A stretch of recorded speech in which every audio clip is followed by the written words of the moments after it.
Bonjour les colibris! Aujourd'hui, je vous retrouve pour vous parler de notre dernière lecture commune avec le petit club des lecteurs. En juillet, nous avons partagé la lecture du livre Les Demoiselles d'Anne-Gaëlle Huon.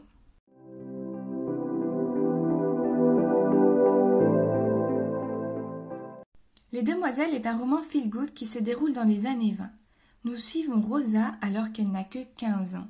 Elle quitte son pays d'origine, l'Espagne, et sa grand-mère pour travailler dans le Pays Basque dans une compagnie d'espadrilles. Rapidement rejetée par les autres ouvrières et le chef, elle fait la rencontre d'un groupe de femmes qui se surnomment les Demoiselles.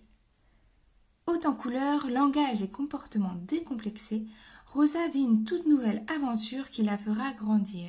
Une belle amitié se crée entre ces femmes, notamment entre Rosa et Colette, la plus jeune des demoiselles, qui deviennent comme des sœurs. Plus on avance dans le livre, plus les années défilent et les secrets des demoiselles font surface. Rosa vit par la suite son rêve en créant sa propre entreprise d'espadrilles qu'elle dessine elle-même, avec des hauts et des bas, mais surtout beaucoup de ténacité et de solidarité.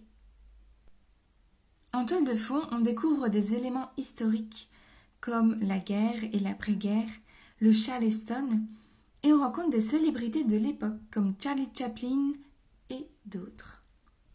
Les Demoiselles, c'est un roman d'amitié, de solidarité, de fête et de secret. Nous allons maintenant vous partager quelques avis de la communauté du Petit Club des lecteurs.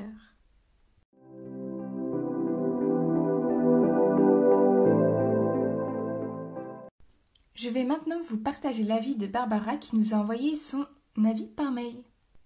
Bonjour, je n'avais pas voté pour les Demoiselles, pourtant je l'ai acheté. Je n'avais pas spécialement envie de le lire et pourtant je l'ai dévoré en 48 heures. Impossible d'attendre votre rythme. Ce roman a été une réelle surprise. Je ne m'attendais pas du tout à ce genre d'histoire, mais plutôt à un feel-good des vacances. J'aimais les personnages boiteux, blessés, couverts de cicatrices, mais heureux de vivre, d'être ensemble et de traverser la vie avec la légèreté qui leur a manqué lors d'épreuves diverses et propres à chacun. D'aucuns diront qu'ils sont caractériaux. Oui, et alors ? La vie de cette hirondelle mi-espagnole, mi-française, à la croisée des chemins est certes aventureuse et hors norme, elle n'en reste pas moins proche de nous. J'ai passé un joli moment que je n'aurais pas connu si je ne participais pas à vos lectures communes. Merci, Barbara. Merci à vous aussi, Barbara, d'avoir participé à notre lecture commune et pour votre retour. C'est vrai qu'on s'attend à une histoire légère en lisant le résumé, alors qu'on découvre finalement le récit de plusieurs vies parsemées d'épreuves. Nous allons maintenant écouter l'avis d'Alice. Bonjour, je m'appelle Alice et j'aimerais vous faire mon retour sur le livre du mois de juillet, Les Demoiselles. Alors pour moi, ça a été un livre, c'était une magnifique découverte, un énorme piège du coup, puisque j'ai trouvé que les premiers chapitres étaient difficiles à lire. J'ai eu du mal à rentrer dans l'histoire du fait des événements tragiques que traverse l'héroïne en tout début de roman. Euh, Par contre, dès que sa rencontre avec Colette, c'est vrai que je me suis complètement laissée emporter dans l'histoire.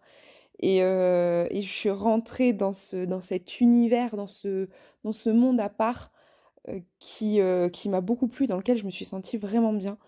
Je suis remontée dans le temps, dans un décor qui était douillet, chaud et coloré, et avec une ambiance folle et des bouchons de champagne qui sautent à la moindre occasion. Ça m'a fait vraiment du bien pour le mois de juillet. Et même sur la fin de l'histoire, on a quand même une histoire qui se clôture de manière vraiment très touchante, très douce. Et moi, je l'ai ressenti presque d'une manière un peu maternelle, comme on a pu découvrir finalement ce trait de caractère de Rosa quand Lise rentre dans sa vie. Et ça m'a fait du bien. C'est une lecture qui m'a fait du bien. J'ai découvert l'auteur et j'y retournerai bien volontiers pour la suite du roman.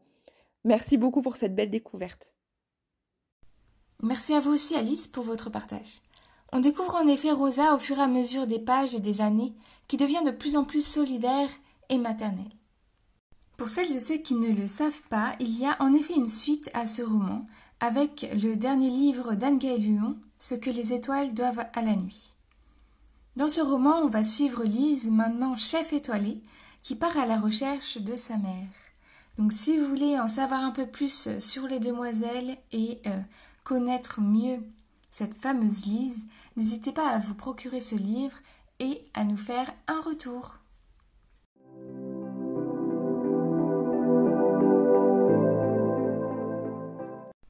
Merci d'avoir écouté notre podcast et à Barbara et Alice pour y avoir participé. Notre lecture commune du mois d'août a pour thème le voyage avec le livre La théorie des poignées de main. N'hésitez pas à nous rejoindre sur le groupe Facebook Le Petit Club des lecteurs pour suivre avec nous cette lecture et à vous abonner à notre podcast.